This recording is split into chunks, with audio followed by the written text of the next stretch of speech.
All right, man. So we're back here from behind the booth with my boy DJ Klash. Thank you so much, man. Whoop whoop whoop whoop. How'd it go? It went great. I think you understood my. I'm a real vibey guy, like vibey but old. So I love old shit, but with like a new twist. But I still love old shit. Mm-hmm. So it's different. Yeah, you played a good variety, and like, especially I was right there sitting on that chair and just jamming out. That's all that matters. That's like. Well, I think every time we talk about this, it's like everyone's always into the club shit. And it's like, I hear that all the time. So, like, let me just vibe out to something or let me enjoy some stuff that I want to play. So. Yeah. I mean, that's what I try to give. I try to give everybody that opportunity and let people know that that's, more or less the crowd that's, like, listening. But, yeah, some people still kind of have that club stuff, but either way, as long as they're having fun, I don't really, like, complain or anything like that. I never complain, actually. No. I've never been like, yo, man, what the fuck? Well, no, don't get it twisted. Everybody listening or watching, there's totally gigs that you can play everything that I was playing at. Yeah. I mean, I do a couple gigs that are like that and some spots that are really chill. Mm-hmm. And then, of course, there's, the ones that everybody wants is just like the big banger club shit. And I'm like... So, all right. Well, we actually have like a laundry list of things that we want to talk about. Let's start from the top, though, because, I don't know. I don't even know how you like got started at all. I don't know if I've ever heard that backstory. So like, let's go into there a little bit. The deep Klash background. So I actually started not DJing. Actually, my first introduction to hip hop was probably like. Well, hold on. Let me put this right. All right. I'm from the suburbs. I never lie about that. Like, I'm from the suburbs. I was a sheltered kid. I didn't really get into hip hop probably till high school. Like. Legit. What area is this? I grew up in like Fontana, Rancho Cucamonga. Okay. So like, if anybody knows the Fontana area, I grew up in Heritage. Not like back then it was like really nice. Like it was. I mean, now it's still nice. I still call it a suburb. Right. But again, just the idea that I was sheltered, didn't know very much about hip hop. My parents. I mean, I think I listened to like Rick D's all the time. I was listening to like pop radio. Oh, okay. Okay. Yeah. That's how you know I'm old as shit. But I said Rick D's. But. I was in a hip hop club essentially as soon as I could get. Like, I was in marching band. I was in a hip hop club. Like, yeah, it was super nerdy. Like in high school? Yeah. I marched. So everybody out there, I marched in high school. I was. There's a band picture out there somewhere, and it's real embarrassing. One day I'll post it. I don't know. Throwback Thursday. Right. So I found this hip hop club, and I found this movie, and this movie was called Beat Street, and I found it in high school. Which is like, this movie is from the 80s, old. Yeah. So I found Beat Street, and I got really into like breakbeat and dance. Mm-hmm. So I was like b-boying with all the guys. I met a ton of people in Riverside. Like, that was just like the b-boy central for me. And I met a ton of people. Now, in this club, it was like after school. Mm-hmm. It was in like our history class or whatever. Like, we would go there after school. And there would be a DJ there, and then they would bring out like a linoleum floor, like roll it out, and then we would all just b-boy in this dude's classroom. And I remember just being so into breakbeat. Like, I was into all these like, I guess for DJs to know, it's like all the like Jimmy Castor bunch and all the funk. Like, I don't know how much you know about like the b-boy like old breakbeat shit. I know some, but I think I know more like the mainstream like break stuff. So like. I got really into that music, like all the James Brown, all the funky stuff, like the funky drummer stuff. Yeah. I'm a drummer. I'm a percussionist at heart. So I learned it from my uncle.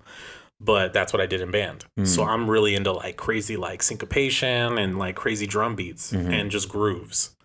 So I actually got hurt snowboarding over Christmas break. This was like sophomore year. Okay.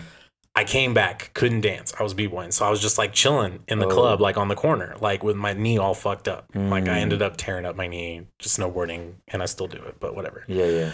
So I came back and couldn't do that. So I just started watching the DJs, and I was just like, yo, I could do this. Like, I have a musical background. Like, I know what I'm doing. I know how to count measures and whatnot. And I think I tried it, and then I think a week later I took my dad's turntable out of the living room, which is like the listening, and it happened to be a Technique. I got lucky. It was a 1200. Oh, okay. Yeah, like straight up, my dad had a 1200. He just had it as like a listening as a listening one. So Dad finds me one day and I'm just fucking with his shit. And he was not happy. And I was doing it to like records that he had. Luckily enough, my dad had like some good, like I think I found some Michael Jackson records. I still have his collection. Like I legit just stole all of it. Yeah. Like he was like, when iPods came out, he's like, put everything on the iPod. I was like, cool, I'm going to keep all the records then. Yeah, yeah. And I still to this day have them. I have like a bunch of Beatles albums, Michael Jackson, some funk stuff. Mm-hmm. But that's how I really got into DJing. So it was real like an accident. Like I got hurt and then couldn't b-boy anymore. So I was like, all right, let me get into records. Like I said, man, I love everybody's origin story. Like it's so different weird, for everybody, you know? Yeah, it was way different. And I think from there, like, I was like 15, 16, and I was just messing around for the most part. And then, you start doing little gigs here and there. I started DJing battles, actually. Yeah, I was gonna ask that too. Like, so with the B-Boys thing, there wasn't a DJ like with you guys? There's a couple of DJs that just kind of like as I got older, the scene got bigger. I don't know if B-Boys just came back when I was like 18. What was that? Like 2000, maybe like 2000 to 2005. There was like this explosion of B-Boys into the mainstream. Right. Thank you to all the Filipinos who did that for us. Because I swear, the whole Filipino community in Rancho Cucamonga brought back b-boying and like hip hop and dance. So that came back strong, and I just started doing like these little parties, and then that grew into doing this b-boy spot at a hookah bar. From hookah bar to, I think I did the Branding Iron like one time. I did actually a Halloween party with E-Rock. Oh yeah, shout out to E-Rock. Yeah, shout out to E-Rock. Funny enough, like that's how I got started. I got started at hookah bars, just like DJing in hookah bars, bro. Like for freaking kids. And this is like you just figuring this shit out like on your own, or did you have any type of mentor? So I didn't really get a mentor until I was 18, and that's when I started going to like everyone's talked about it. I don't know if you've heard about it, but the More Fire Days. It was Mo Fire Mondays, and it was like this reggae and hip hop event. Yeah, I remember. So that was Prince, Beef, Juice, E-Rock was there. I'm trying to think of who else was there. That's interesting to hear too, because Prince is like LA, right? Because I hear his name tossed around a lot, but I don't know if I've ever actually met him, or maybe I've met him like one time. I got to introduce you. So I started going to More Fire, and I was legitimately the two guys that really entered that. I mean, I guess YouTube was kind of out, so I was inspired by YouTube, right? So I saw all the guys, but the first DJs to like for me to be close to, right, that I was like, you guys are dope, was actually E-Rock and Prince. Like those are the two guys that went, and I tell them all the time. I'm like, yo, you guys know, you guys are the reason that I kept DJing. Yeah. Like legitimately, shout out to them. They know. If they don't know, fucking, you heard it here. We'll have to get their stories too. We will, and their stories are different from mine, but I just know that they were the ones that inspired me. Yeah. And got me deep into like R&B, soul, and hip hop, like the Tribe Called Quest hip hop, the East Coast West Coast kind of stuff. Because I guess I'd really only heard of like rap, like the Tupacs and the Snoop Dogg's and that, but I got really into the funky stuff. Yeah. So that's really where it grew, and I kept like religion, More Fire Mondays. I kept going, and I would learn. That's who I went to go watch and learn. And dude, the hookah bars led to clubs, and it kind of blew up from there. But I mean, it's all been work, and going from school to work to DJing and trying to balance, and then deciding. All that, but I love where I'm at now. So. Yeah, no, I know you juggle a lot of things, and that's why I definitely like was eager for this podcast in particular, because I know that you got a lot on your plate, and I know like how business oriented you are. Yes. So I know that there was a lot of topics that I was eager to pick your brain about. So. You have your BA in business? Yeah. Yeah, okay. So I got a BA in business, and that was all DJ. I would DJ like Thursday nights and then go to school and then go to work. So like school was in the mid-afternoon, and then work was in the morning at like 4 a.m. And how was that? How do you feel like you juggled those two things? Like, was that pretty easy, or was that tough, or?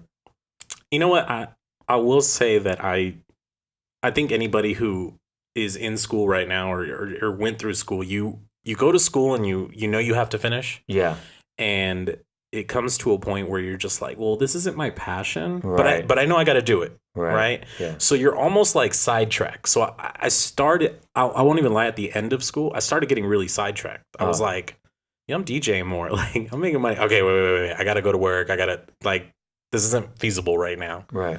So I felt really sidetracked actually towards the end. And I think that's where you kind of make a choice. And I mean, if you want to go into the work history, we can go into that. But that's like, the point is that when I decided to stop working, right, I knew I was 100%. I was like, actually came like a blessing. I got laid off and I was like, all right, let me just throw myself fully into DJing. And I was like, fuck, I just fucking worked. I worked.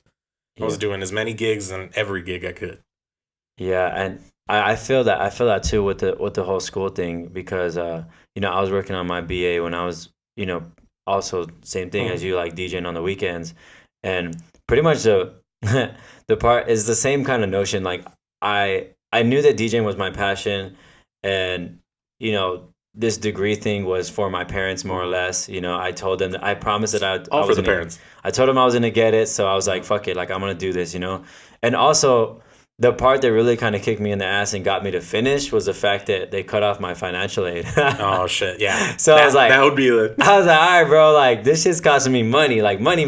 So I gotta go. It's time to finish this shit. Yeah. And I think like my last quarter, I don't even know. I probably like maxed out on my units, bro. And then I still had like a summer school class at the end. But yeah, I mean, I got that shit done because I was like, yo, I'm not trying to pay no more money. Yeah, I got lucky. My parents helped me out.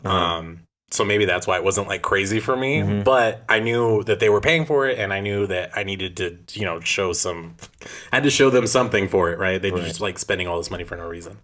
But I was lucky. My parents did take care of me as far as schooling, and have always, even now, they're like, go back to school. I'm so like, do you think that your degree comes into play a lot? Do you think like what? Because like I said, I know how business savvy you are. So do you credit it to a lot of that, or you think like it's like upbringing, or what do you kind of attribute that to? I think when it comes to, well, I think now, when I look at it now, I think there's a lot you can learn just online. There's a lot you can learn through the hustle, right? Like there's things that you will always learn through the hustle. You can't learn it in a book. Right. There's like all the bullshit that happens, right? Right. And you learn it through the hustle. Now, the back end administrative, like I got to do my own taxes. I got to do my own, you know, filing of like what I'm going to write off and how I'm going to do my expenses, right? Right. That helped. Right. So like handling the money aspect and taking care of myself, that helped. The hustle part, that's all hands on, baby. Yeah. Like that's like I could tell you about it, but you won't feel it until it happens. Yeah. And then you'll be like, that's what he was talking about. I know what you mean. Yeah. So I mean, there are some benefits to it. Like I said, like when you're wanting to take care of yourself or figure out like how much money, like everyone's always like, oh, I made this much this month. And I'm like, all right, well now let's break it down. How much gas did you spend to get to every gig? What'd you spend at the bar? What did you know, what were your actual expenses? And I'm talking everything from dry cleaning to gas to, you know, buying new needles, everything. And what did you really make at the end of the month? So breaking down those numbers, I think that's where my degree helped. Right. And, you know, coming to reality with, you know, what I was going to make, what lifestyle I was going to live and whatnot. So that helped. But I mean, the hustle, not at all. Yeah. That shit you learn in the streets. Yeah. I like that. I had something too that I wanted to speak on specifically. Okay. I'm losing my train of thought though. But okay, so then I guess I know that when I do the intro to this, I'm gonna let everybody know. So I was gonna say the cat's out of the bag, but you know, you're somebody's DJ, right? Yeah. So I lucky enough, right, to get on the road and tour with Maya. Right. So Maya has been, no joke, it's like, I think. Let me tell you how. Let me explain the story of how. Yeah. I wanted to hear. Right. I was gonna ask you that, anyways. So the story of me and Maya, right? I actually was doing a gig. My manager at the time had booked me for this gig at Prohibition. Maya was actually going to perform at Prohibition. They had this whole show going on, right? My manager hits me up and goes, "Hey man, like Maya didn't have a DJ. Are you cool with playing her songs?" And I'm like, "Dude, backstory to this. I've worked with a ton of artists, and I know there's a lot of DJs out there who have worked with artists, and they just don't know their shit sometimes. Like, You're young, I get it. Like, when you get older, you build a set list. You build like there's a a structure. Right. So she had a structure, and I'm like, yeah, man, I've dealt with all kinds of crazy artists who are like, yeah, play my song. I'm like, bro, I don't even know you. Yeah, like, yeah. I don't have your song. So before the like instant download days too. yeah, but this is way before. I can't download this shit, bro. Yeah, you need it. So she hits him up, and I say yes. Yeah. Do the show. She comes, nicest person ever. Yeah. Is ready, bro. To the point where she hands me a flash drive, already has Serato folders in it. Mm-hmm. Like, I plug it in and they pop up. Mm-hmm. Like, they auto-generate in Serato. And I was like, oh, she goes, yeah, go ahead. The playlists are already made for you. And I was like, cool. Yeah. So it wasn't like a crazy packed show, but it was like good energy. You know, like her fans showed out. Mm-hmm. But it's one of those things where like I felt in the moment that she needed a little help in the background. Like just to like, you ever think songs kind of like have this breathing point and like people just need to get hyped? Mm-hmm. So I did that kind of on the fly. And yeah, I was super. I did it. Like what? Like what? I was just like, she was singing, and I was like, Prohibition, like what's up, like shit like that, and like even the way I introduced her, because I was the one that introduced her. Right. So the show went great anyway, and I was doing these little ad lib things, you know, just little like legitimately little ad libs. And this is just you like. Just you going. Yeah, like hopefully she's cool. Hopefully she's cool with it. Yeah. And she didn't look back at me like in some crazy way. She was just like cool. Like he's trying to get right. Like I was kind of scared that might happen. It totally could. That's why like it's good that we're like fleshing it out. You know? So there are some artists that are not cool with that shit. Yeah, and there are some artists who like sometimes want help. Like it's they understand that like you have to sing and then talk, and it's crazy. You gotta let them take breaths. Yeah. So I mean, and just to be frank too, like all these artists have their personal DJs for a reason. It's not specifically just to play their song. Like there's other stuff that goes in that, which I'm sure that we will talk about. Yeah. So that show ended up going great. 2 weeks later, I get a call from her road manager at the time, and he calls me and says, "Hey, can I get your email?" Now, me being me, I'm like, "Oh, they're just gonna send me music." Mm-hmm. Like, I'm going to get some music, cool, new Maya shit. Yeah. I'll play it. Like, I'm down. Yeah. So he's like, hey, you know what? Give me your number. And I'm like, all right, cool. You know, hit me up for whatever. I get a call from like a random ass number. I answer it. Mm-hmm. Bro, just like a movie. I swear to you, I did not believe it was Maya on the phone. I thought it was like my friends fucking with me. Like, I seriously thought, I thought it was my manager fucking with me because he loved to play jokes on me. Yeah. So this girl is like, hey, is this Klash? And I'm like, yeah. And I go, hey, it's Maya. And I'm like, you're fucking kidding. Yeah, all bad. And like, it really took me a second to like believe that it was her. And she goes, no, it's really her. And I'm like, oh shit. Oh, hey, you know, you try to brush it off. And I was like, I'm so sorry. And next thing I know, she's like, I want to meet.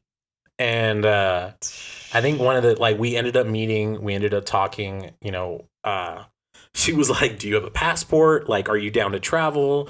We were discussing rates, like what it would cost, like just getting paid out and everything. And she legitimately brought the business to me. Like, you know what I mean? Like, she came at me and was like, here's what it is. This is what you get paid, blah, blah, blah, blah, blah. These are the details. Do you have a passport? And do you have anything on your record? And I was like, no and yes. And, you know, I'm good to go. And she was like, I would love for you to come with me on a couple trips. She goes, are you available this Friday to do a show? And I was like, yeah. I think I had Dylan's at the time. This was way back then. Yeah. And I was like, let me get somebody to fucking cover because I got to go do this shit. So we ended up doing Bootsy Bellows. And a week after we did that Bootsy Bellows thing, I was in Hong Kong.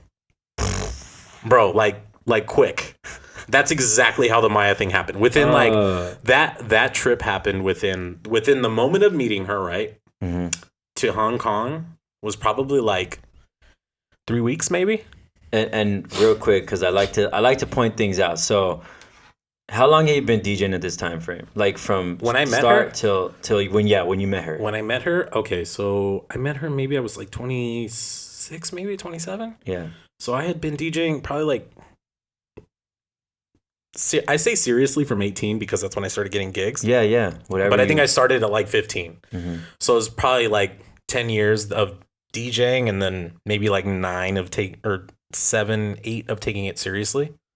That's awesome, man. I love hearing that. I mean, I like to point certain things out because, you know, stuff like that really stands out to me. And like, there's people that have been everybody's on their own journey, and they don't, a lot of people think of this stuff as like overnight success. Oh, no. So that's why I like to point this shit out, because people will see somebody, like, let's say, for instance, like in a week or two, like you just really like just took off, like you're like somebody huge, is like really huge, artist, DJ, right? I'm getting, what was crazy to me was like my trips were paid for, right? So like everything's booked for you.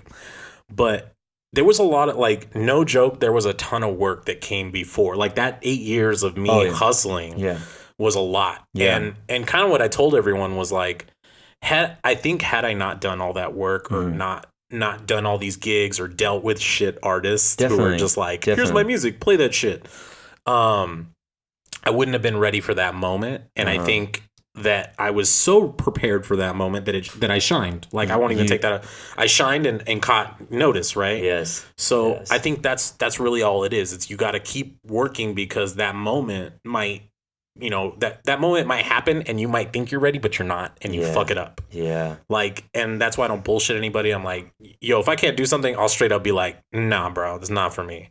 Like, I'm not going to go out there and make myself bite off more than you can chew. Yeah. And I think a lot of guys do that. They do. Yeah. They'd be like, yeah, bro, I can't handle that shit. And I'm just like, probably should have said no, bro. I mean, you should hear, I don't even know what you would do. Like, I mean, 'cause I don't know how blunt you would be, but I know, like, some students, at the school, man, they're like, oh yeah, they're telling me about some gig, and I'm just like, dude, like, you're gonna do that, and like next week, like, you just started level 1. You know what I mean? Like, what do you mean? I think that would be crazy, just because you deal with kids on that level, right? Yeah. And I think the reality is, and this is more the business side, really, right, is that, like, one, you can do the gig and you can hope it goes well. Right. Or what's going to happen is you're going to fuck this gig up. Like, legitimately, you might fuck it up. Mm-hmm. And what's going to happen is people are now going to associate your name or your business, your brand, with what this one gig was. Mm-hmm. So that's why I say, like, yo, if it's for family or whatever, cool. If it's for somebody that isn't really important and you just kind of want to get out there, for sure. If it's somebody important, be ready. Mm-hmm. Like, be as ready as you can be. Prepare, I think what really prepared me for working with Maya was really doing weddings.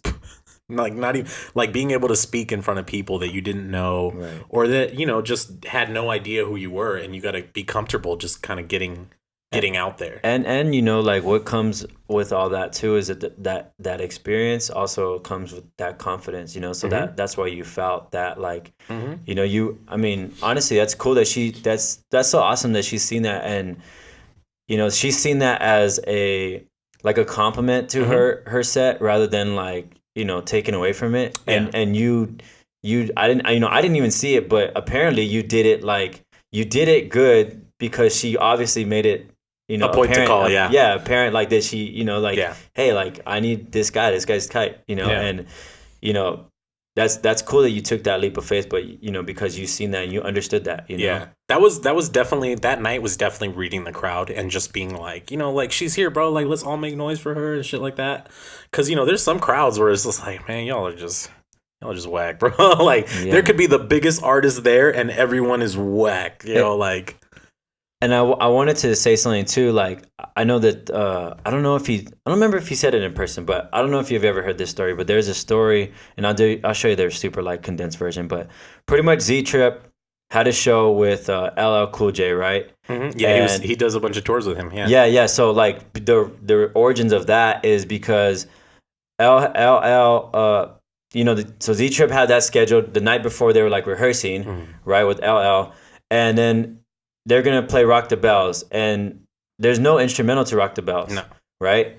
But Z-Trip actually made an instrumental. Mm-hmm. And when, LL's like, all right, let's go over Rock the Bells, Z-Trip plays on the instrumental, and LL's like, he's laughing, and he's like, what the fuck? He's like, yo, like, where'd you get this? Yeah. And then he's like, oh, Z-Trip's like, oh, you like this? Like, I made it. And he's like, you made it? Like, you straight up, he's like, yeah, well, he broke down the process, like, I made the beat, I put all the cuts down, like, I replicated the cuts, and and LL was, like, so fucking, like, blown away that was made that mark and that impression on LL, like, okay, cool, you're not just like everybody else has been doing, everything, and I think LL, like, has been playing that song that way for like 10 years and no DJ thought to do that? No. So that's where I think, and maybe Z-Trip didn't think about it, but that's like a crazy business move. That's like going into a meeting and knowing all the numbers already. Like knowing that this company's going to, or whoever's going to come at you, and you just have an answer for it already.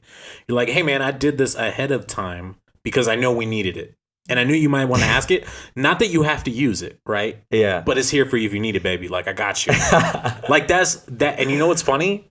Every artist, I will tell this, if you want to work with an artist and you want to get on their good side, be ready, because one, they usually like to work on the fly because things happen on stage and sometimes they switch up the set. Happened to me. Don't worry. It's happens. Wedding vibes are right there.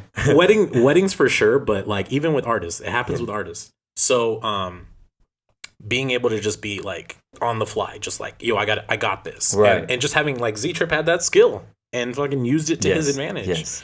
So I think that's just that thing again of where like your moment could come at any point. Yeah. And I heard it. Your moment could come at any point, and the idea is to be as prepared as possible for whatever they might ask of you, because they might ask you something crazy, and like, just like anything, like a job or anything, they ask you for something and you're ready. You're like, oh yeah, of course. Let me do it for you right now. Or let me show you my work history of all this, me doing this. And they're like, oh, great. Yeah. It could be something as simple as, like maybe they had this set planned and then they're like, hey, by the way, like, I know I got a couple bars that are empty, like just lay down some cuts. Yeah. And it's real simple like that. But if you have that skill, then you're like, oh yeah, cool, I got it. Yep. Got you. Then the 8 bars, like, got you. Perfect.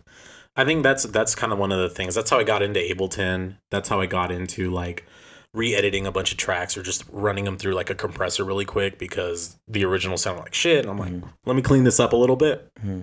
There's been stuff where I've had to redrum them. A couple shows where I was like, let me redrum this because it hits harder.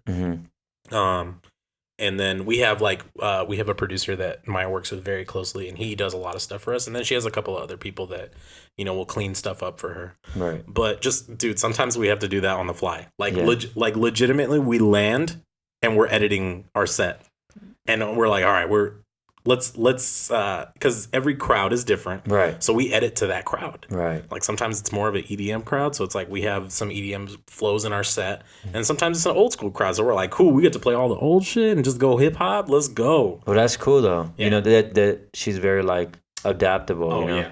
So I mean, it becomes one of those things. So I've learned that. Be prepared. Just fucking be as prepared as you can be without looking like an idiot. That's so awesome. How long have you been doing that with her? So it's been like 5-6 years now, I think. Yeah. Because I'm all like, how old am I gonna be? Yeah, it's been like 5-6 years now. I think and this is the whole purpose of the podcast, but stuff like this is just insight, man. That's like, it's fucking priceless. Yeah. And even what you're saying, I learned something about. I reflected on a conversation that I had with Concrete with the last episode. I do this leadership conference where I DJ for like 3 days for all these students, right? And I learned kind of through Concrete like how to be a better DJ for that event in particular, because I actually he and I were talking about how when he travels he has to adapt as well. Like he has to, like the shit that we would fall back on the West Coast, like with YG and just tracks to hit, you have to change that fallback tracks when you're in Chicago or when you're in New York, Yeah. And so by him telling me that, and I reflected on that, the conference that I do has students from like New York and has students from other places. And I know that when I play very West Coast, in retrospect, when I look at it now, I'm like, fuck, like I'm really from out here. I think I do I do a great job. Like the kids love me, but now I know that if I hit those other notes, it's gonna be like pop in for every group, where every group is gonna be like, yo, the fucking DJ's tight, you know? Yeah. And it's not just like mostly like the West Coast people, You learn, so like you learn what ends up happening is you learn each region's anthems. right? So you're gonna learn, like, if you're in the East Coast, you're hitting all the Jay-Z, Biggie shit. If you're on the West Coast, you're definitely playing like the Snoop and the YG, right? You're gonna hit it. You're gonna pay some Fabo and on the East Coast and whatnot. If you're in the South, you're playing a ton of Atlanta, like Bun B, all that 3-6 Mafia shit. So it's just getting them hype, or even Swag and Surf was out for years, and like it finally hit the West Coast, and it's been over there for years. And I mean, it's like very particular when you play it out here still, you know what I mean? Even then, it's still like only the certain crowd that will do it. Yes. but it's been out forever. It's been out, I think it's been out like 3 or 4 years or some shit. So it's really cool. It gets even crazier when you go international, because now you have this whole other market of music. And funny to say, where the fuck did this might have been in Australia. I was in Australia, touring with Maya, of course, and we're doing these different shows, and I meet a ton of people. And to those, when you travel just on this, you want to make as many you use it as a networking thing. Like, make sure you maximize on who you meet, who you connect with, and the people that you do connect with, make sure you stay in contact with them. So and real quick, so how do you do so? Like how? Usually when we're on the road, I usually have a contact for like who's our contact for the festival or the club, and I'll just talk to them, dude. Like, as soon as we're either before the show or after the show, I'm usually like around. It's usually me and Maya, right? Our manager, whoever's road managing, will talk to them, but they'll talk to us directly, just depending, right. So they'll come up and ask us questions and this and that. And I just try to start a friendly conversation. Like, hey, what's popping out here? Like, what kind of vibe is it? Is it more housey? Is it more electro? Like, for me, it's getting the insight, right? So I get the insight on the club, and I'll go talk to Maya for a second. I'm like, yo, this is a ratchet spot. Right. This is the ratchet spot. We gotta get in and just fucking hit it. Yeah. Or we'll be like, this is more of the upscale crowd where we can't get as aggressive. We just gotta make sure it's all about the ladies and drinking and having a good time. I like this. So just like, that's my job. Legitimately, we go to a show, and she'll probably ask me like, hey, what does it feel like out there? And I'll go out there for a second and just like chill, hang out. But most of the time when I'm there, I'm usually talking to the promoters, the people who are booking us, whoever, and just getting their information, getting to feel them out. Right. These are people that are essentially kind of we have to do business with them, right? So the business side of me comes out, and I'm like, let me get your number. Like, do you do any other events? Like, what could I book other stuff out here? And that's kind of the way to piggyback, right? Yeah. So I piggyback gigs off of our gigs. So anytime I can get a gig after our gig, dude, it's good. And of course I tell Maya, I'm like, hey, is it cool if I go? And she's, bro, every time she's been like, yo, make your money. Like, as long as we do our show and we're good, go do your other thing. Yeah. Like, go make your money and shit. For sure. So like whenever we had we had some off days in Australia, and I made sure I went to hit clubs. I went out, met a bunch of people. Still have friends over in Australia. Same thing with I went to the Philippines, made friends there. Hey, and it's people. I got love for the Philippines. Yeah, the motherland, baby, the motherland. I loved the Philippines. Loved Australia and the Philippines. Definitely my favorite places that I've been so far. Where'd you go in the Philippines, real quick? I went to so I was in Manila for the most part, and then I went to a place like in the region out. I guess, I don't know. We did a festival, and it was in a place called Pampanga. Oh, okay. So this is out in it was like a private resort, I guess. But they have like golf and just like go-karts. You can do you can learn to wakeboard there. Oh, okay. It was like full-on resort, but they had this open area, and they had a festival out in the middle of nowhere. Yeah, it's huge. They're like super emphasis on what is it, like hotel management out there, because they're like very with tourism, so I know that's a huge major out there for sure, as far as their colleges. Yep, for sure. And getting to know the people, the people, even, dude, I got to know the people that were the drivers. I just talking to them oh, hey, do you drive all the time? And most of them were usually like, no, I'm just doing this event. I'm helping out my homie, but I promote at this club, or I do this and that. And I would be out, bro. I would no sleep. People talk about being on tour. It is work 24/7. It would be rehearsal, radio, come back, do a rehearsal in the hotel, then go to the venue, do a run through, probably stay at the venue because we had to perform later. So there's no point in coming back if there's time, if there's even time. And then you got to find time to eat.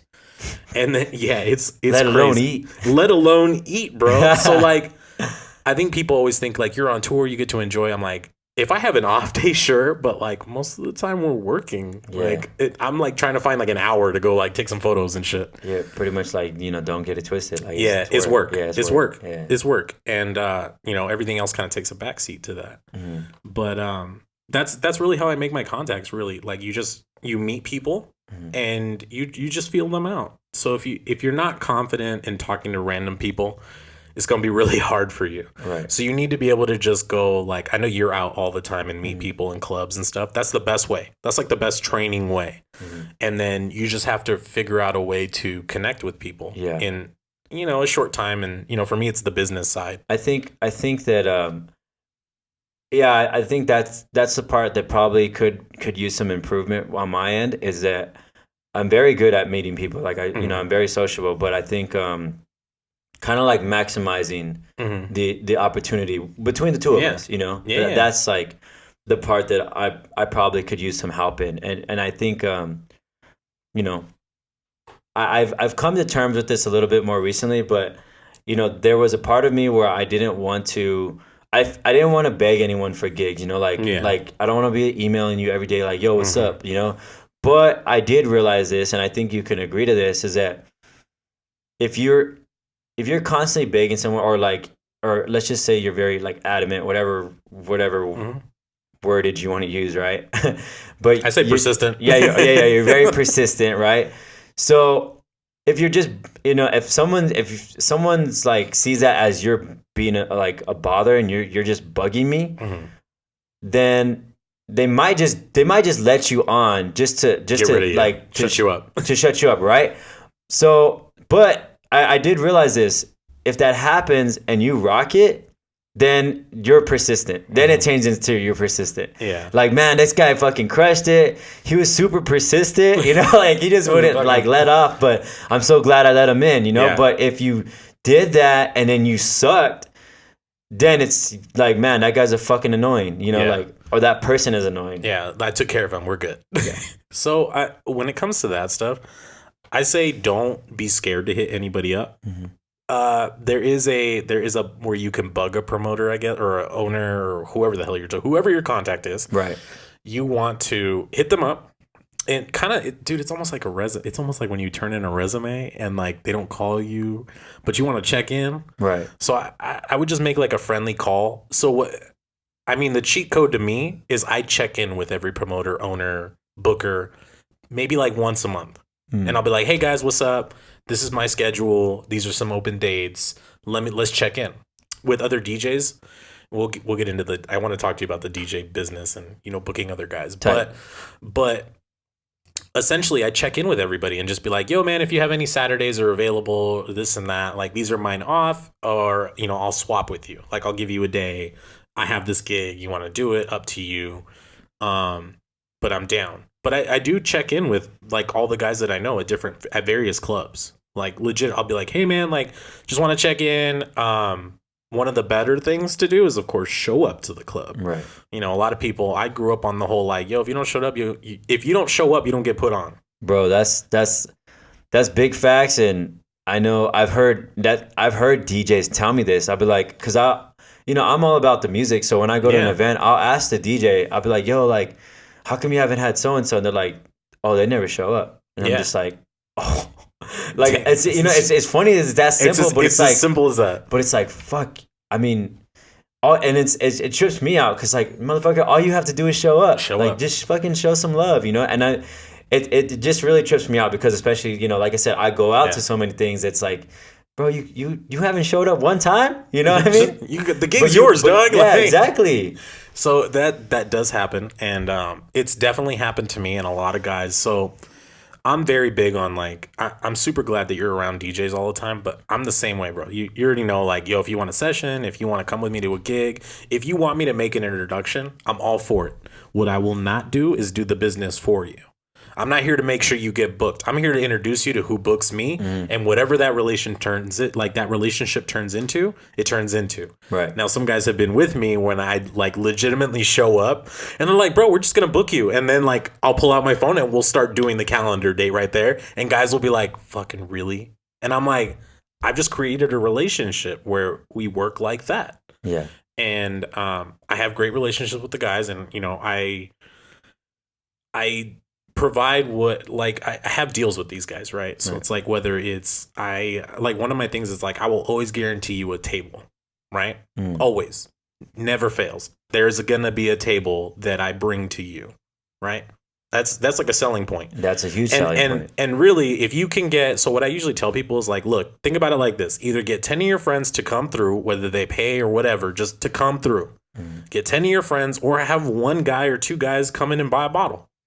That'll make you look good just from the get-go, because a lot of guys can't even do that, or girls. Is if you can show that you have a support group, then people will put you on. And how, for you, for that part, like, is this just a group of friends, or you're like constantly on the grind for that part? Or it's weird. So like, kind of people that, so like, I'm getting older, right? A lot of my friends are settling down. A lot of my friends are like, I'd rather Netflix and chill. I'm like, bro, I Netflix and chill on like Monday night. Like, this would be my Netflix and chill night. I chill, but I just love the lifestyle of being out and about. Right? This is the lifestyle I chose. I've learned to live with that. For sure. This is what I love. And I think I just keep meeting people that are like that. Even as I get older, I just meet people who are my age, who aren't my age, who are younger sometimes. And, we just kind of enjoy having fun together. Now, I mean, on the sad side, does this mean they're my close circle of friends? No, but we all have a good time together. Like, we all gonna have a fun time and party. And there's people like that, like there's people that you party with, there's people you play sports with, there's people that you bring to your fucking barbecue. Yeah. Like, y'all gonna meet my mom and different shit. kind of avenues. Yeah. If y'all motherfuckers can't meet my mom. If y'all have met my mom, so I have, like, my birthday's coming up, and I have this dinner. And it's usually huge. And I invite all my friends, and they all know they're gonna see my mom there. And the idea of this whole night is for everyone to essentially just talk shit stories about me to my mom. Like, oh my God. Like, and it's funny because they'll all say Klash, and my mom's like, I just know you as Adam. Yeah. But it's Adam, everybody. But I'm gonna beep it out. Yeah, right. So, my mom's just like, what? And she just looks at me like, Adam, this is what happened. I'm like, Mom, it's my life, Like, it's crazy sometimes.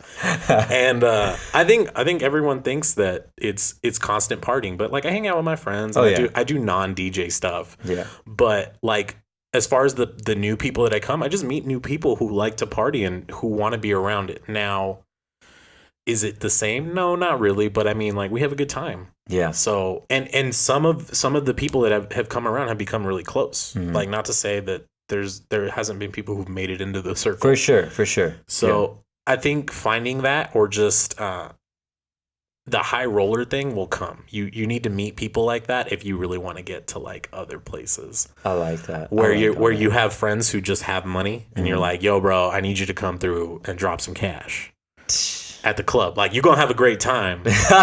Or like, even bro, I've met girls who like buy tables, and shout out to all the women out there buying tables and showing up these dudes, because y'all are real. Oh yeah. Like, what's up? Like, you know what? Hey. The bottle rats are out there, and there's guy bottle rats too. There's guy and girl bottle rats. I don't care who you are. There's guy and girl bottle rats. Oh shit. But shout out to everybody really buying bottles out there. And that's my business, right? Like, I'm in the business of I can provide you with people who will spend money, who will, maybe they don't like paying to get in, but they definitely gonna spend at your bar. Yeah. So that's another business thing, right? Like, I will bring you income. Right. I will bring you people who spend money. Right. And not that it's not right. Like, dude, I've had friends who didn't have money to come out, and I've just been like, yo, just come. Yeah. Just come. I got you, bro. Yeah. I got you. Yeah. And those guys know who they are, and they're very special to me. That's my close circle. Like, bro, we all go through tough times, but I've been there, and don't think that no DJ hasn't had a tough time, because there's times where you gotta work your ass off. January broke as fuck. Yeah, that's the slowest month right there. But like, I think you create a circle, and then you just create fans. Like, fans is.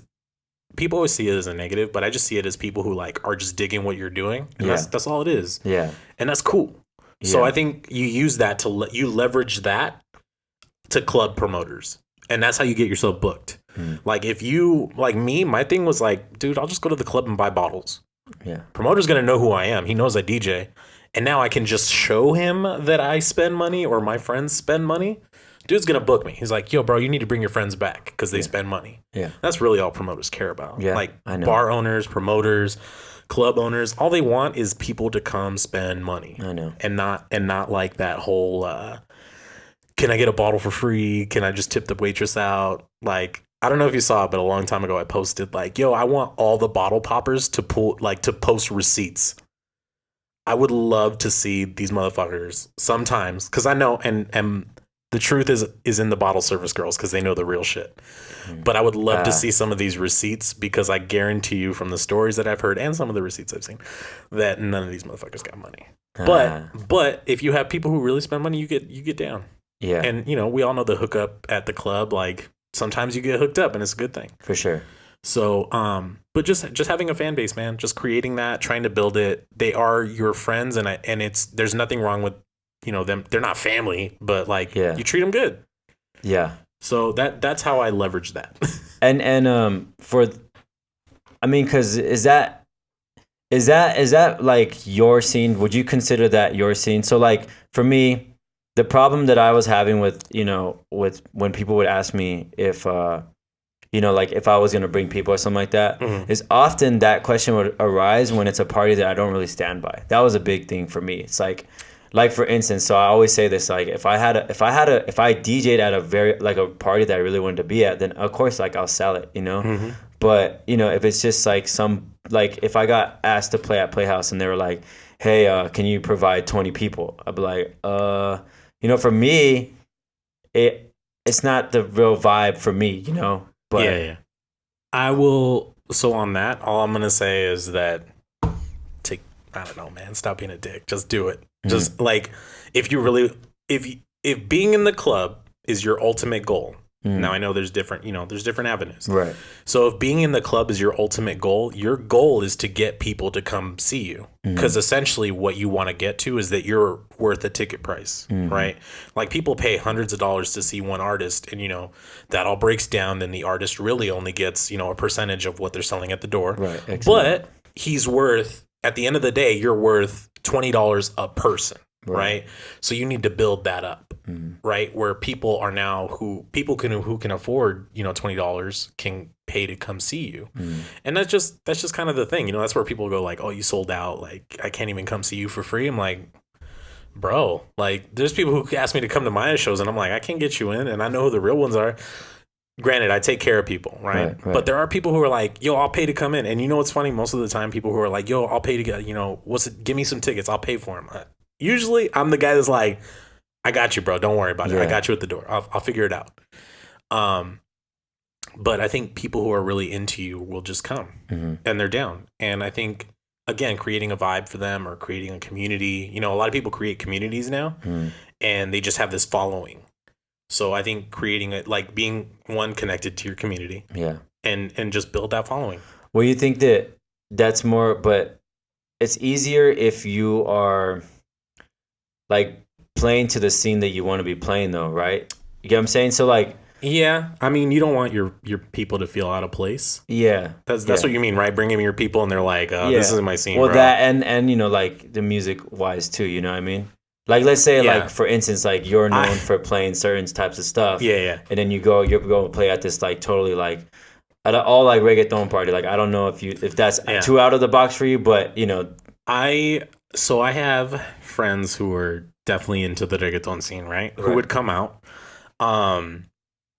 I've been able to expand that, like I said, that fan base towards different things. I have guys who are like all about the old school. I have guys who are just all about the club and bottle popping. Right. And I have guys who are just like, oh no, man, I just want to go have a beer. I'm like, oh God, man, I just want to go have a beer. Fuck. Like this is okay. I'll take you to the bar. Yeah. So I think that's just kind of one of those things that you have to, again, if you really want to get into that club, you'll do what it takes to be there. Got you. So if you're not willing to do it, don't expect anything in return. No one's gonna give you anything, right? You got to earn it or show that you got it. Right. So you can always impress people by showing up, right? You can impress people by having the ability to market, or everyone's always on Instagram. What I tell everyone is like, try to do the comparison like follower to likes. So you look at the major followers, like you have 36,000 followers, right? How come you only have 36 likes? Yeah. That means you have a 1% like insight. Like that means only 1% of the people that follow you actually give a shit. Yeah. Which means like nothing, right? Like you could have the lowest amount of followers and have like everyone in your following loves all your pictures. I have 13,000 followers. I have 13,000 likes. You're a G. Is that a selling point that you like pitch or you kind of highlight for people? I never highlight any of that. Okay. So like right now, what I'll say is my selling point is that one, I have, I guess, a resume of working with people, and I've traveled. Right. So I have the contacts, and then I've just been doing this for so long that, you build relationships. Right. And these people just trust you and they know you're going to do right. Yeah. Like every once in a while I do mezcal in Riverside. Right. Now that's more Latin, right? Now I'm a super hip hop guy, but I'll get down with some Latin shit. Right? If the girls are feeling the Latin stuff, guess what? I'm rocking some Latin reggaeton for stuff. all the Latinas out there. Yeah. My boy gets down. Yeah. Right. So it just depends. Yeah. And I think that's the thing about being an open format DJ is that if you're really an open format DJ, you'll go that route. Right. Like it's fuck it. Like this is going to be fun and I'll make it fun. Right. If you're not and you just don't like it, don't do the gig. Yeah. Again, that's one of those things where it's like you're going to do the gig and look like shit. Yeah. You're going to be like, well, it was a gig. And I'm like, yeah, but it was a shit gig. Yeah. Like, didn't shine. So, and that travels with you. Yeah. Just like Yelp, guys. You never see the good comments. You always see the bad ones. Yeah. Like, unfortunately, people are always stuck on the negative than they are the positive. Right. You could have 30 great gigs and the one bad gig is like the one everyone remembers. Right. So getting to that point is very important. I always talk about consistency. So like just being consistent. Like if you can do a gig over and over and just like kill it, you're good. Yeah. Like you're good. One thing you should do when you get mixing, just learn how to blend. Like don't even do anything crazy. Yeah. Just get blending down. So like almost like muscle memory, you got to move the sliders. The songs are going to match. That way it's less for you to think about and you could start, adding on top of that because it's one less thing you're thinking about. That's exactly what we tell the students is that just the importance of being prepared. Yeah. Because then that allows your creative freedom to go. Exactly. You can't be creative when you're like too stressed about like, are these beat matched? You know what I mean? Once you get the mechanics down, then it's like, it's open to be creative, Yes. Like I'm super creative in my room. And then when I get into a gig, I'm like, let me be consistent. Yeah. Like, unless I'm consistently bomb at this routine. Yes. And like, there's some routines where I sit on them for a minute, bro. There's some routines that I'm like, I don't know, this is a risk. Yeah. And I will say that sometimes it could be sloppy, but if it's just that dope, you'll get away. True. Like, there's some sloppy DJs who just have the fucking craziest mixes. And I'm like, bro, you were dope. You were dope just on the fact that you did all that. I don't even care if it was sloppy. Yeah. I heard the miss cue point or whatever, or I heard the drift, but For you know what? That shit was creative as fuck. Yeah, creative, yeah. So, I mean, there, it's give and take. Like, if it's more creative, you can get away with a little slop. If it's less creative, it's gonna be tight. It's gonna be hard on the slop. For sure. And then that'll be like, harder and easier on the critiques. Like you're just whenever, I don't know if you do that, but like if a DJ's up there just A and B and they advertise that they do like something more, then you might be kind of tough on the critique. You'd be like, bro, like, I was expecting some crazy shit. I thought you do some DMC shit every time I see you in your videos, and then you just A and B when you're up there. Not to say that I need to see you do some DMC, but you could do a couple things. Just give me a couple routines. Just one routine. I'm good. A little taste of something. And you know what? That's what I will say about the routine thing is that it's getting lost in the club. It's because that it's just the idea that like people don't know what you're doing. They're just like, bro, you gonna play the song? Are you going? I've been hearing the same loop for 30 seconds. Were you gonna play the song? Yeah. Some people are like that, right? So I give credit to the guys who just know how to vibe. Like, there's some guys who don't do shit, who A and B it all day, but like just know whether it's musicality or just being good with the crowd. Yeah. Like, no, as I've gotten older, I don't hate on anybody's style as long as it works. Right. Like, there's guys who don't mix in key or don't mix on BPM, because they'll do that whole like stop and then just fucking like slam what and up shit. everybody, like the slam into. But there's a way to do it. Right. There's an art to that. There is an art to it. You can't just slam anything unless there is an art to it. Yeah. There's guys, and this is a very old school thing, but I've seen it and I respect it so much. But like the guys who remember lyrics to songs and then like pull out the fader and start rapping the lyrics, but then flip their own lyrics to get into something else. It's like it's like a big crazy East Coast thing, right? Like it's a big ass some style. Kid Capri shit, right? Yeah. It's that's exactly who does it. Yeah. Right. And he flips songs, and it's just like, bro, that's tight. Yeah, I've had a student, the one that actually, and he was a guest as well. DJ Goldwater.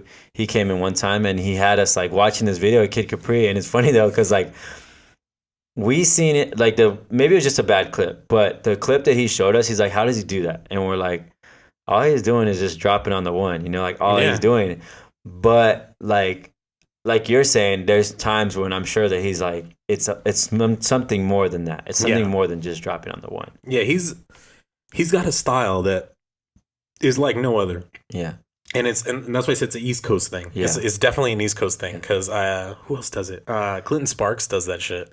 But he's good. Like I never even heard him play. Clinton Sparks is a bigger producer than he is a DJ, but he DJs. That's what I thought. And he's great. Yeah. No, dude's great. But he's got that East Coast style where he like raps and he's like, he does this one into Bring 'Em Out, and he's like, all the sexy ladies, bring 'em out, and then he goes, do, bring 'em out, bring 'em out.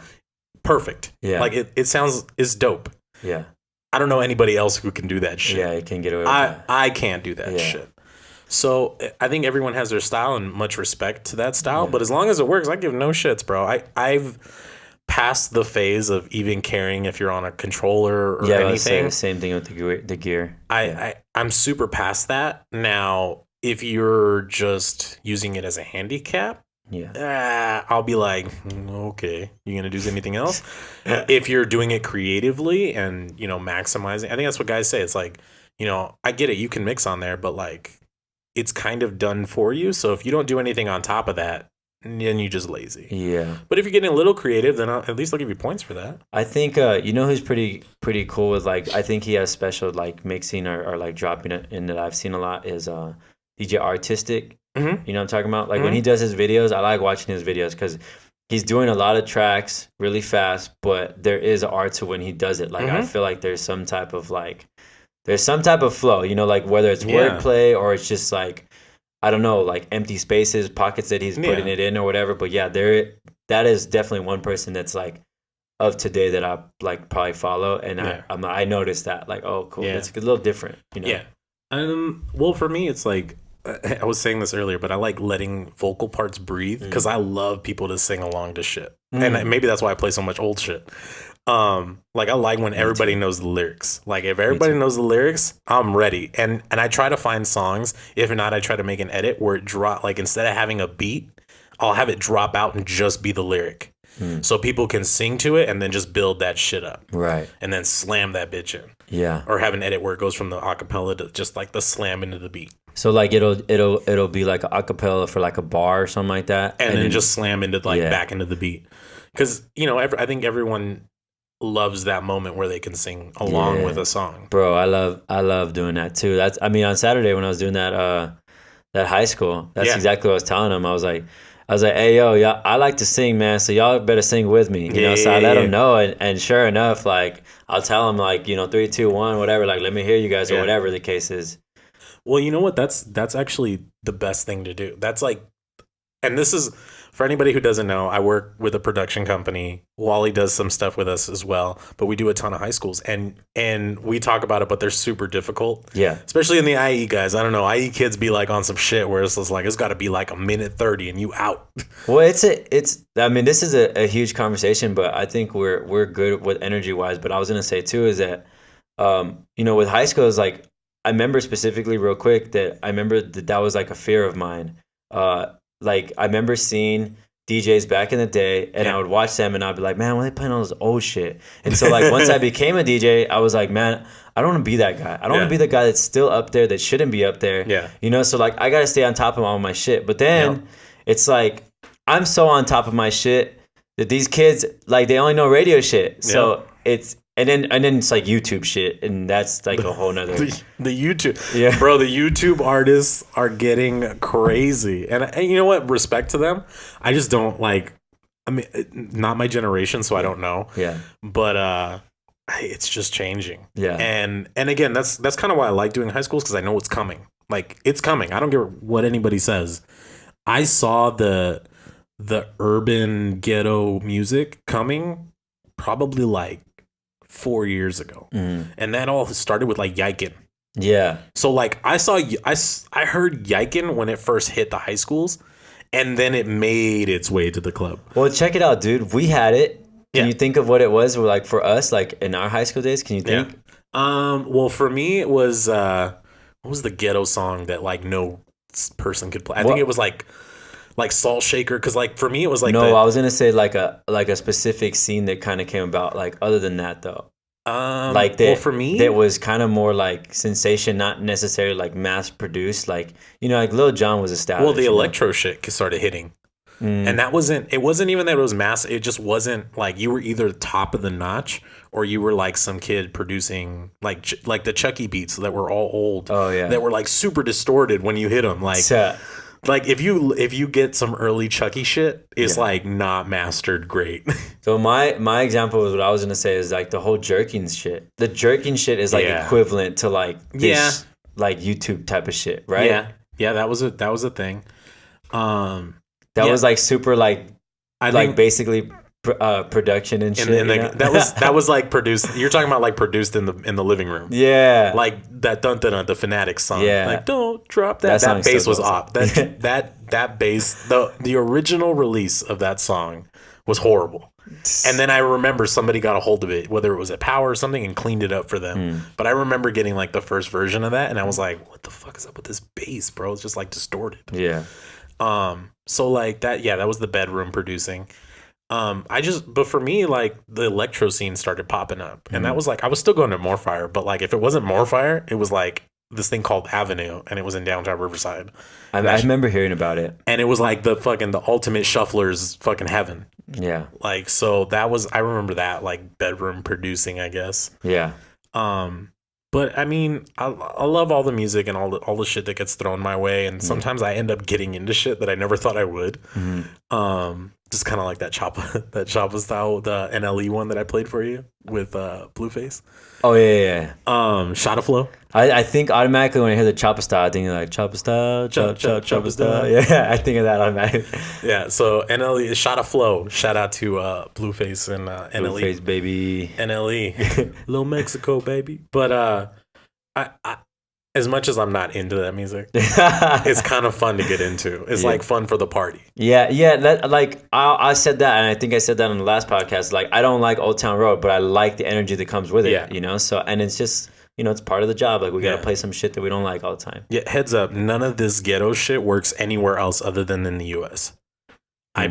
For real. Like, nowhere else. I believe you. But Blueface is not popping in Australia or in that. You know what's funny? A lot of R&B is popping in those areas. If it's not R&B, it's like house music or like electronic music. I know. I seen a video of like Omarion, like just at a maxed out show in like the UK or something. And I was like, fuck, Omarion's going on, like popping off like that. And I like when I listened to the track on YouTube or whatever, I was like, oh, this is tight, but this isn't hitting anywhere over here. Nope.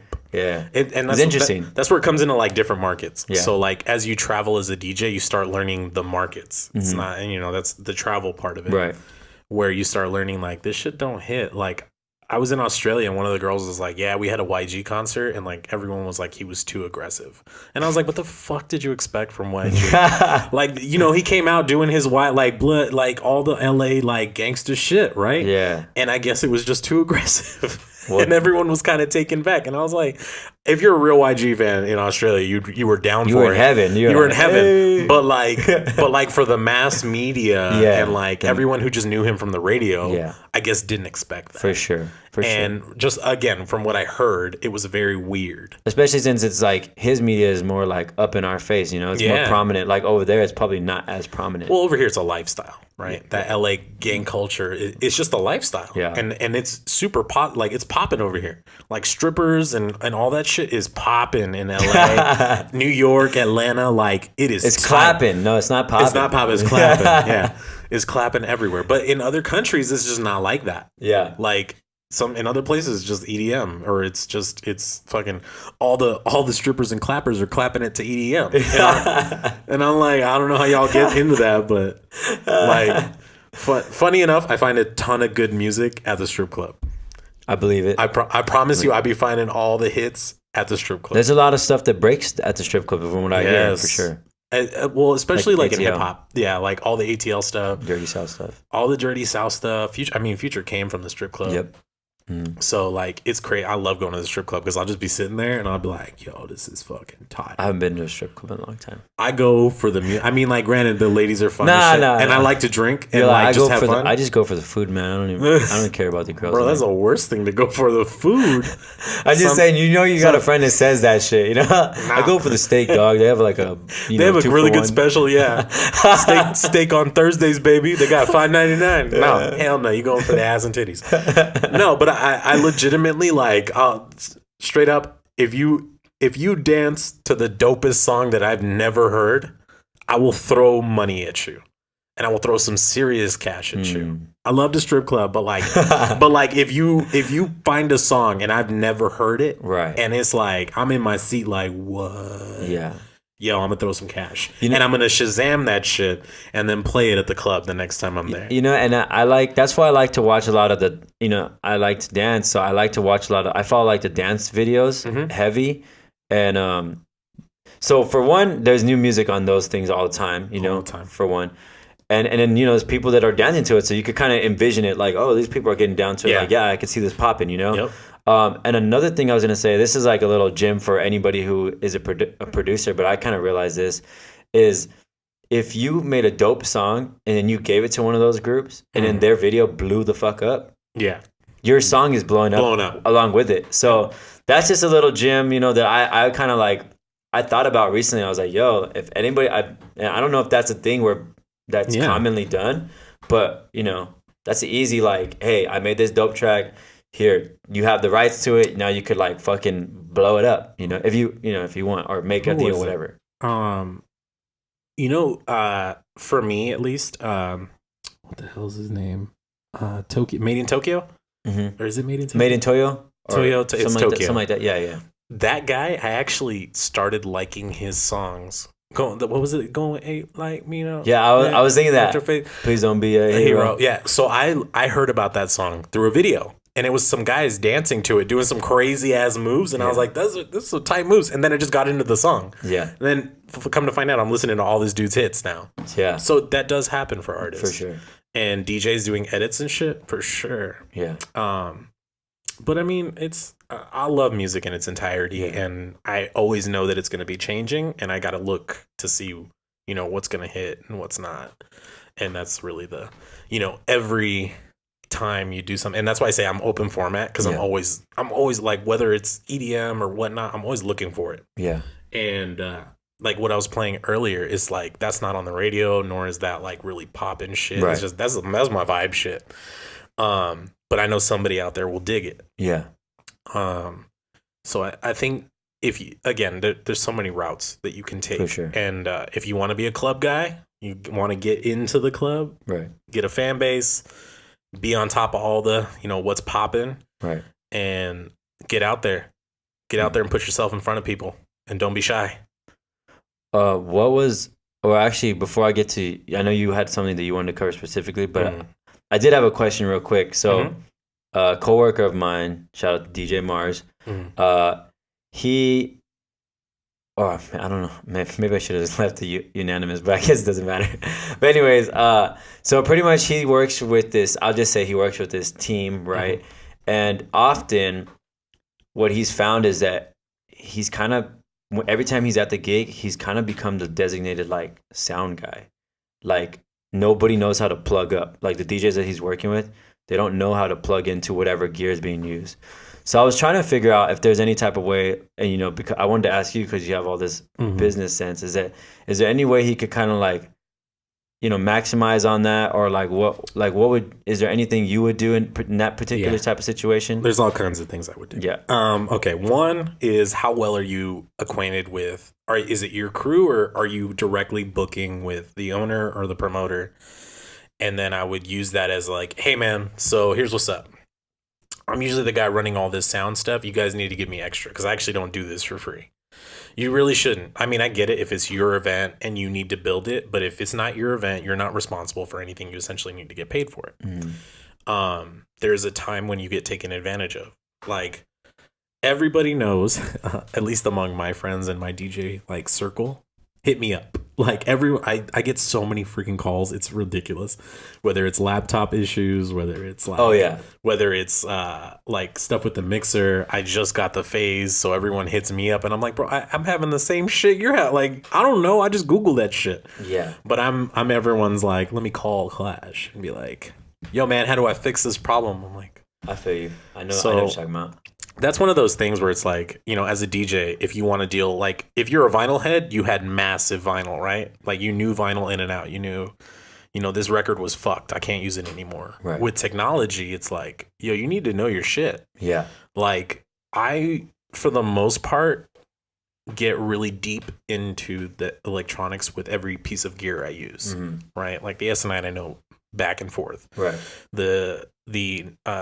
What is it? All the Nexus Pioneer mixers, I know how to route. Like, I have the club kit, so I plug directly into the mixers. Yeah, me too. I know how to route all. So, you know, like all the little route like things. I know how to switch them all and like make it to like be backwards, forwards, however. Okay. So I've learned that very well. And I think as a DJ, you should know. Like, just fucking go online, look at the buttons, blow up a picture of whatever you're gonna be on, even if you don't know it, and just look at it. Right. For your homie that's doing this, I would be like, yo, bro, like, I mean, one, how cool are you with these other DJs? Because I wouldn't help unless they're doing something for you. Like, unless it's you got to reciprocate. Like, whatever I'm doing for you, you got to do for me, bro. Like, yo, I'm helping you guys out because you don't know this shit. But I was that guy for a minute. I would just put myself in a position to be like, well, I'm the only guy that knows what he's doing. And then, again, if these were my homies or not, I'd be like, yo, give me the gig. I'll do it. And that kind of goes into the whole leveraging gigs, right? So, you know that I work with a company. Right. It's called Above the Crowd for everybody who wants to know. Check them out online, ATC Productions, or it's at ATC Productions, all together. And you can see we do all kinds of big events and stuff like that. And these guys really know what they're doing. Yeah, definitely. Now, when everything gets hooked up, we're all ready to go. I know the sound stuff myself, and I go over it because I know, right? But I've used that to get other gigs, right? I booked myself at other stuff and used ATC to book all the like the sound and lighting. Right. Now, essentially, it's my gig, right? But I use myself as essentially a middleman, right? As the event sales. Professionally, what I do now is essentially like event sales, right? Which means I'm selling you all the production shit and I'm going to DJ your event. Right. What I do that at Umami, right? So I have this thing on Fridays and Saturdays. Now it's Fridays and Saturdays. So they gave me another day. Yeah. Right? Because everything's going so well. Easy gig. I know you've done it. Yeah. Nothing hard about it. For sure. And all the opportunity is there. Just based on the clients that like go there to eat and drink. So what I try to tell everybody is once you get into a spot, right? Say you're a resident DJ at a spot. Right. Try to get yourself into a position where you now book all of the talent. And that doesn't mean you have to have the best connections. Sometimes it's just a matter of sliding in somebody's DMs and being like, yo, bro, I got a gig on Fridays. We'd really love to have you. And this is what it, I've hit you up like that. Like, yo, I have a gig. This is what it pays. This is what it is. Right. Yes or no. And you could tell me no and I'll be fine. Yeah. But like using that. So once you get to a position where you are the main booker, then what you start doing is you start telling guys like, hey, this is what you're going to get paid. And you essentially kind of become a booker and you start using that. Like, hey, man, I absorb all the tax. I'm going to pay you out in cash. Now this comes into your taxes and this is where that business part comes, like, your BA comes into play. But essentially what you're doing is you're taxing all these guys to do your gigs for you. Does that make sense? And then what you want to do is essentially put yourself in a place to where you're making more money that night, if not making money while you're not working. And that's really how you make money after you decide to stop DJing. Right. You put yourself in a position where like, yo, I don't even DJ no more, but I could book you all the DJs. Yeah. You know, a corporate company, and this is where like having a corporate account works really great. Maybe this will happen. Maybe it won't. We'll see. But when a company comes at you and goes, hey, man, I have 4 clubs. They're all open Friday, Saturday, and Sunday. I need you to book a DJ at every club Friday, Saturday, and Sunday. Okay, cool. No problem. How much are you going to pay me?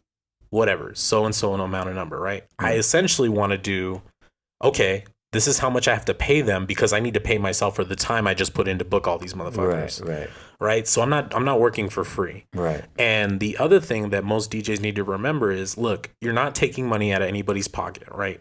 One thing I'll tell you is it wasn't your, like, if I'm booking for you for a gig, you essentially had no money to make that night anyway. Yeah. And I'm very honest with people. I'm like, look, you're going to get taxed. Like, I can have a check cut to you, or I'll absorb the tax and deal with the repercussions later. Yeah. And I'll just pay you in cash. Up to you. I don't give a shit. Yeah. Or I'll just be like, hey, this is non-negotiable. Like, this is just what it is. But I'm very honest about it. Now, there's some guys who won't tell you that shit. Yeah. And 100% guarantee you they're taking a piece of it. Yeah. And that's fine. I've learned to deal with it. I know the truth. Some guys get butthurt. And I'm like, hey, man, like, in reality, again, you never had the gig. Had that person, or had I not called you, there would be no money in your pocket right now. Yeah. So I think DJs putting themselves in that position to really just be the, I guess, that center point where hey, I'm going to call you because I need 30 DJs. Right. You got 30 DJs, right? So that's kind of where I put myself, where I'm like, I know enough good DJs, and that's why I tell you, I'm like, yo, I only call certain people. Right. You know, I have to make sure you can handle this gig. Yeah. No. You're good, man. But like, even if you know anybody, like, you guys can always recommend people to me. I do a ton of corporate stuff. Every time I'm on the road, I need people to cover. But I think just having that again, and that kind of comes back to relationships just in general. Like, I keep a really cool relationships. I know we haven't seen each other. We just talked about it. We haven't seen each other in years, right? But I'm pretty sure, I think you've had like at least like 2 to 3 gigs a year that I book for you. Right. And that's just me being like, yo, Wally, I need you for these days. Can you do it? And if you have it, cool. If you don't, no worries. For sure. So I'm always looking for guys, you know, if anybody at the school, if they want to send me a mixtape, or that you think that you want to recommend them, I'm always down.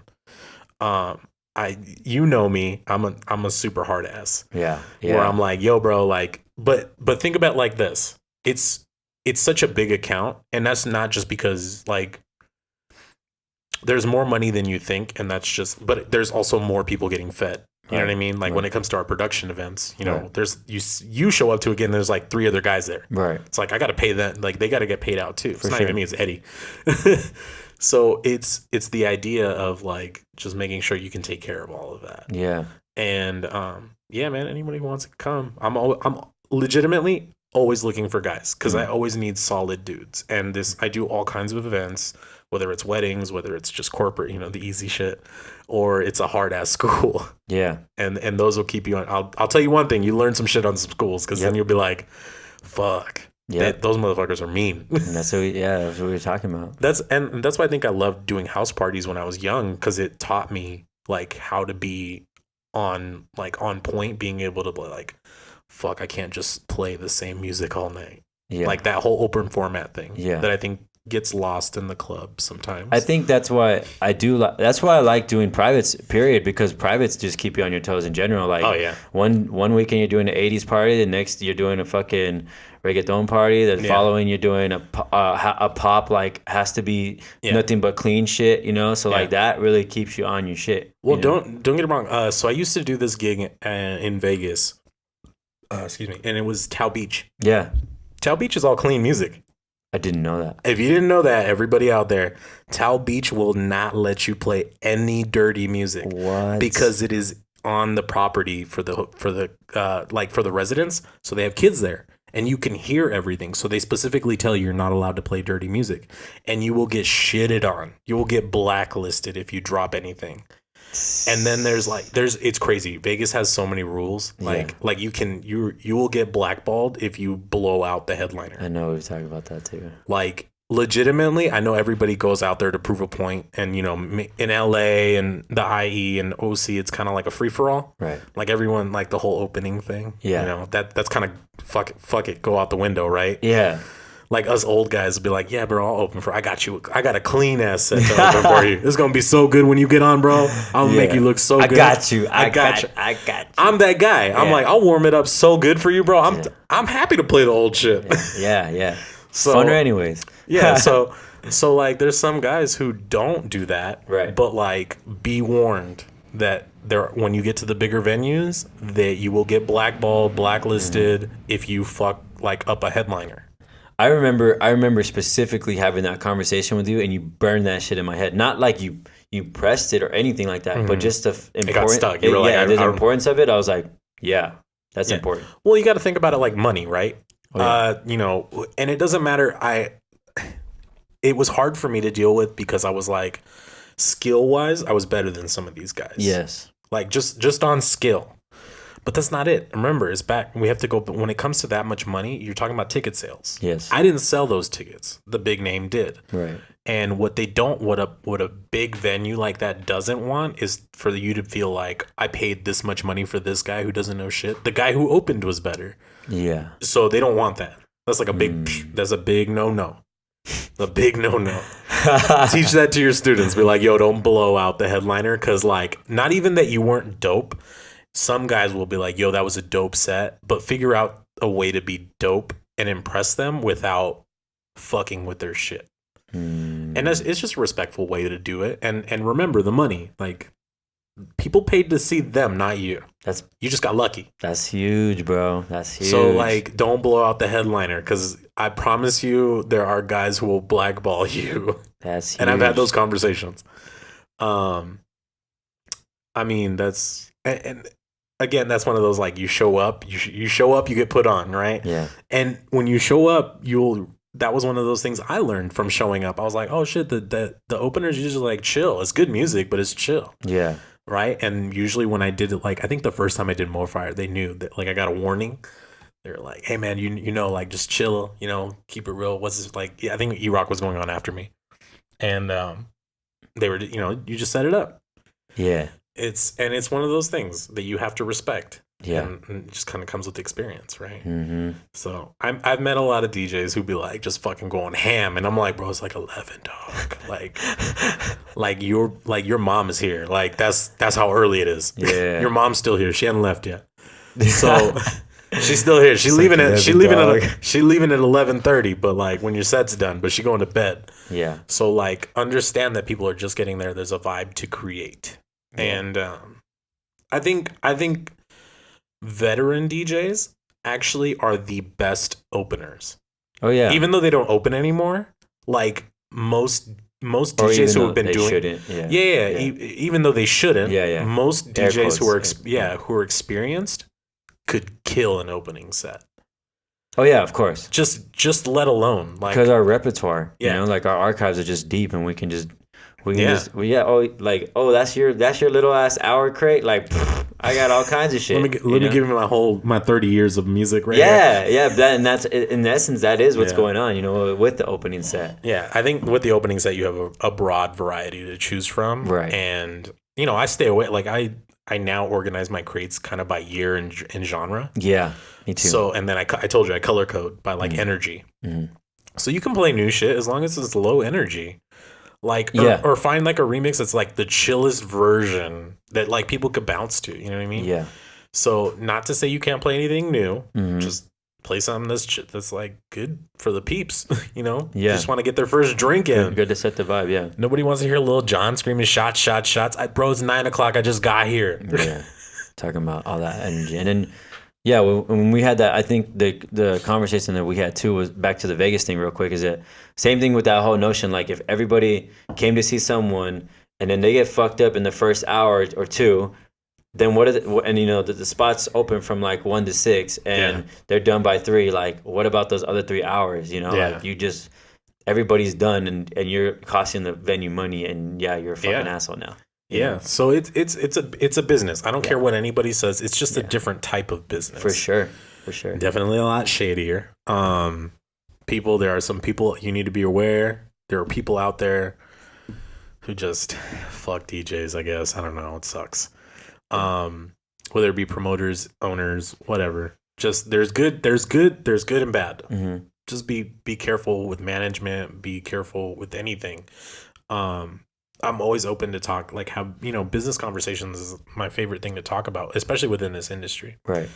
Because it is tough. Yeah. I tell people, I'm like, this isn't, if you look at anything that has to do with an artist or just art in general, right.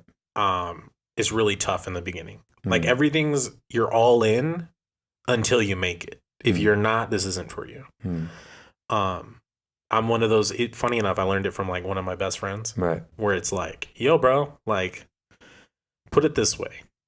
If you're really about it, like, say you really wanted a Maserati. Right. And I think Jim Carrey said this shit, but he told me this shit and it hit hard a long time ago. He was like, bro, if you want a Maserati, just buy the Maserati and figure out how to pay for it. I guarantee you, if it's really for you, you'll figure out how to pay for it. Just like I told you, what made me a full-time DJ was getting laid off. Yeah. I got laid off from my job. I got unemployment for like 6 months or something like that. And that 6 months, bro, I was grinding my ass off. Like, yo, this shit's going to run out. I either got to find another job, but you know what? I really love DJing. Let me do this. Yeah. Let me fucking go all in. And here I am years later, still living this life. Not extravagant. I don't do anything crazy. Granted, I go nuts when I'm out of the country. Yeah. If I'm on a trip, on vacation, I go nuts. I have a great time.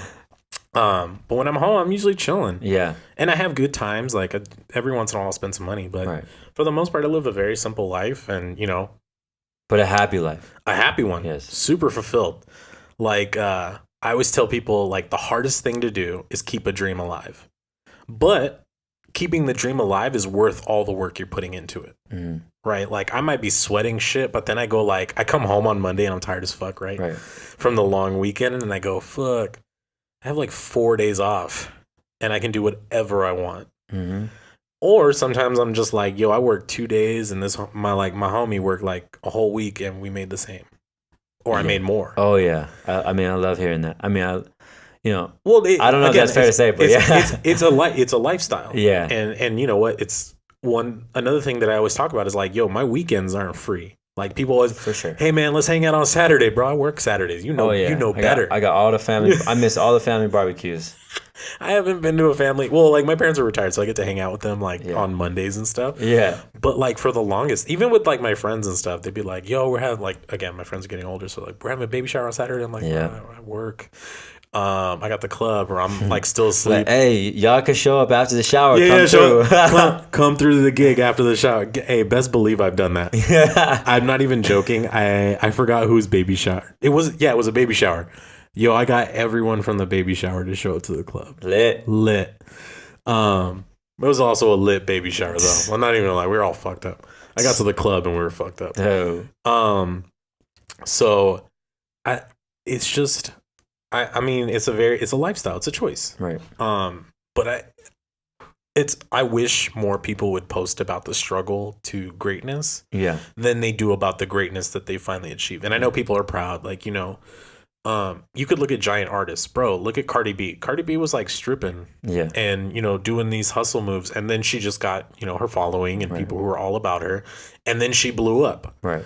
Dude, there's people who still like live at home with parents and are trying to figure it out. Right. And that's okay. I tell everybody, I'm like, look, as long as you have a goal and you're trying to achieve something, I'm all for you. Yeah. Now, I kind of sometimes judge people based on the, the ethic that they put in, or the work ethic that they put into their goal. For sure. Because if you're really about it, you're going to be like, yo, I can't do shit because I got to do this. Yeah. So. And do you listen to the My Favorite DJ podcast a lot? Conflicts? Yeah. Yeah, I do. So I know on one of him that really stood out to me was the whole when he's talking about like he doesn't like people that talk they speak like this like one day like oh like one day I'm gonna have a mansion and one day I'm gonna have a new car blah blah, and it's like by you saying that you already failed. Yeah, you haven't established like a goal or anything, and you're just and that's like a straight dream. There's no pathway to this dream. It's just like, yeah, one day it'll happen. Like, but whatever. I'm gonna go party. Like no. Like if you really want that to happen, like you got to start putting some things down and into play so that you can reach that. Or else it's always gonna forever be a dream and never like tangible. You know. Well, that's why I think I go back to that whole like if you really want it, just do it, and you'll figure it out. Yeah. Because if you really want something, you'll learn to pay for it, to make time for it. For sure.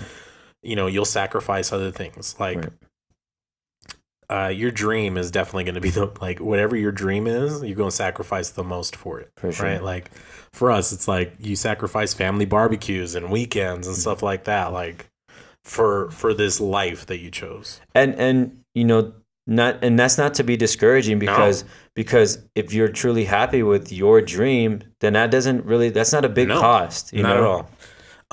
There's definitely again, what kind of sacrifices are you willing to make for that dream? This is my dream. I'll tell everyone straight up, I'm a single guy. I get to go on trips. I keep my expenses to a minimum, as much as possible. I make good money to sustain myself, and every once in a while I go crazy, but think about it, most of the trips I've gone on were paid for. Most of the stuff I got and then when I go on trips, there's per diems. I get paid per day even if I'm not working, right? So there's a way to make it work, and there's a way to turn it into a business, and it's worth it to me, bro. I've had so many experiences. I've had people like that hit me up and are like, bro, I can't even, like, you're traveling and doing all these things. Like, I'm so proud of you and happy for you.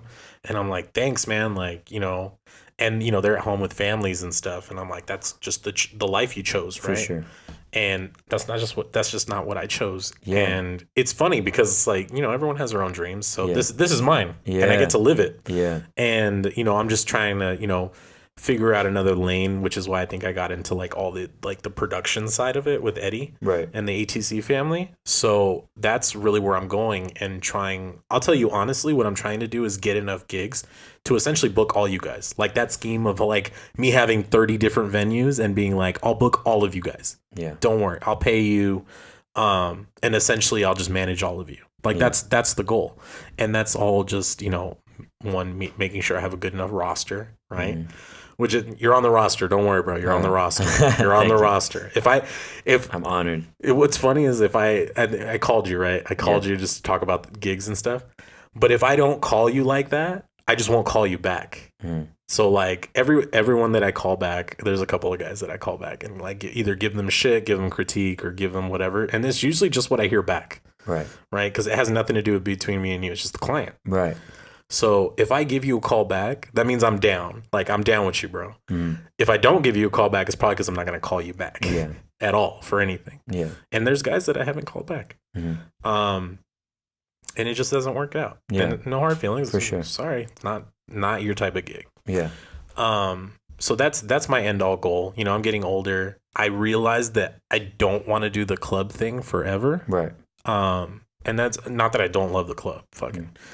Guys, if you see me out in the club, I'm the wild animal. I have a great time in the club. I love it. But like money wise, I'm trying to pivot into another area. Right. And the touring is still great. Right. I still have business work ethic. I think that was one of Maya said it in an interview. It was funny.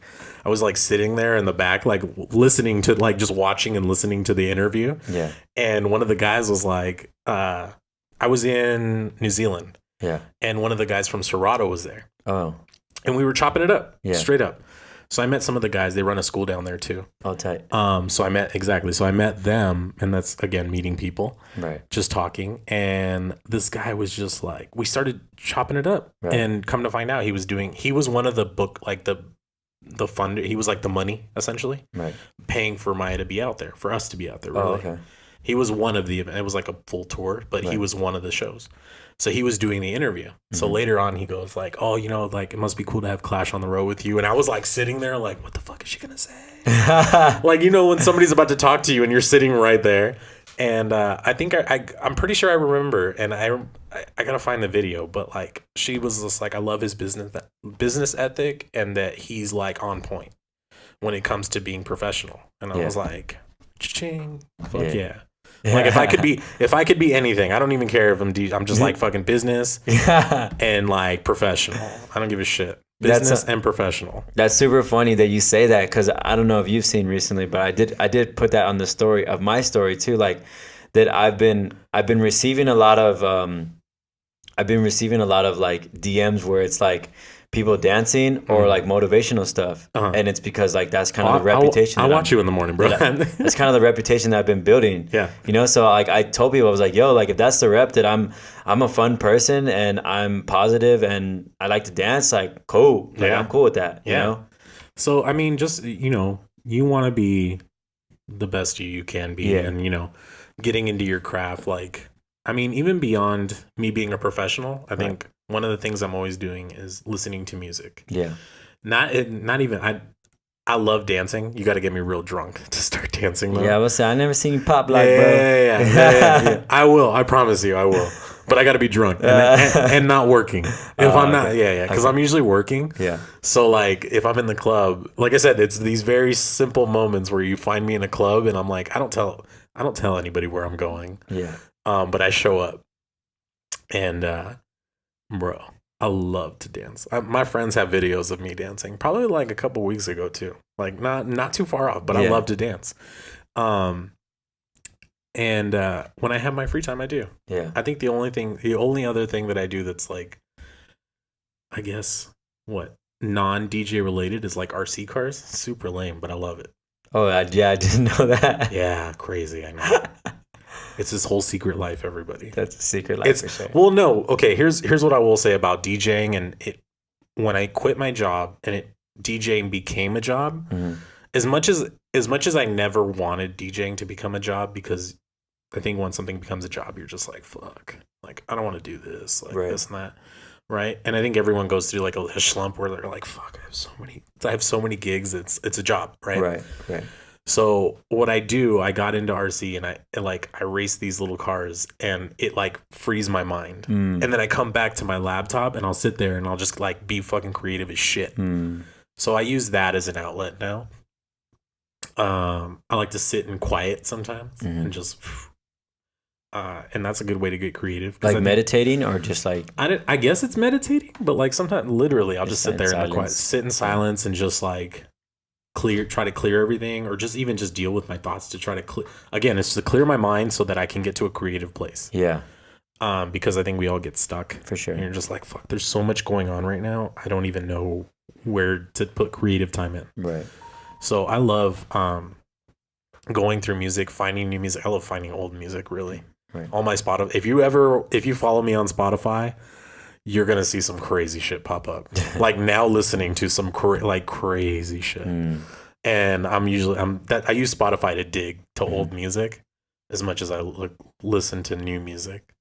But I love this. I'm happy to be like talking about it. I mean, I'm an open book about all this shit I do. Yeah, you are. So definitely, I try. You know, I'm like not perfect. Everyone's got fucked up lives, but I mean, I chose this lifestyle.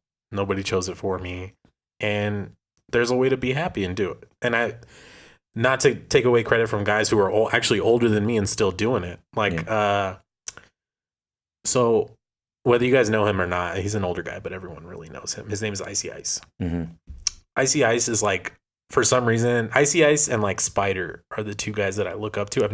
I've only met Spider once. And I don't even know that he knows me. It was like one of those like handshakes, like, dude, I'm a fan. For sure. Icy Ice, I know, like I can text him and shit. Yeah. But he was just, these are guys that have been doing it forever and have fan. Not like, I'm not like a family person, but like has a family and, you know, lives in a home, right, and is happy.